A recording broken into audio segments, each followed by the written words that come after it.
But that's what Trump is doing. And he's the only way that the United States can essentially force other countries to support its living standards and its basically solvency is by coercive means, by doing what Trump did with his tariff policy, his Liberation Day tariffs. He'll suddenly close the market to American market to foreign exporters, and they'll get panicked.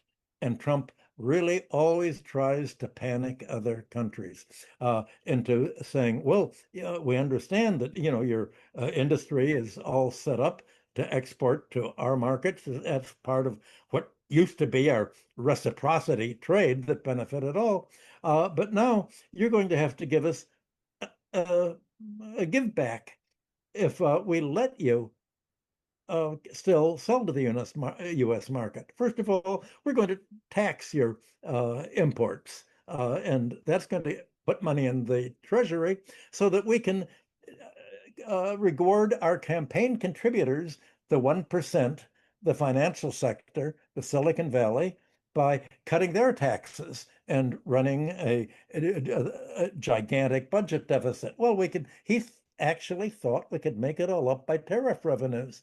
Well, the tariff revenues that he's gained has have ended up destroying much more profits and otherwise taxable income than would have been created. So everything that Trump has done has created the exact opposite for all of this.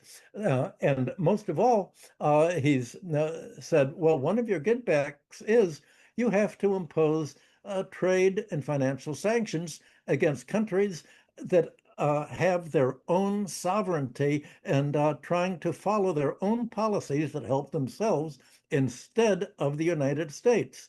The national security strategy came right out and said the greatest threat to American sovereignty and security is other countries' sovereignty.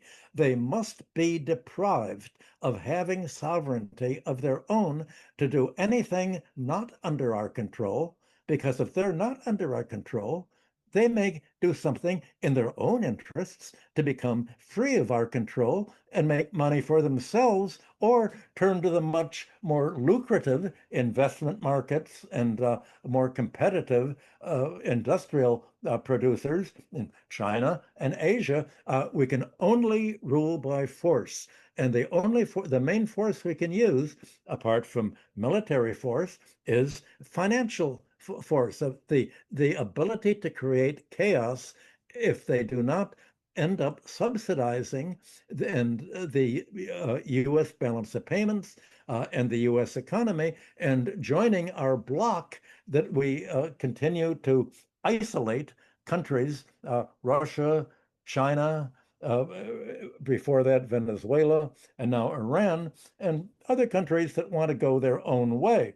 Well, the result is that what Trump has done is isolate the United States itself. I think we've discussed this in uh, earlier interviews that we've had.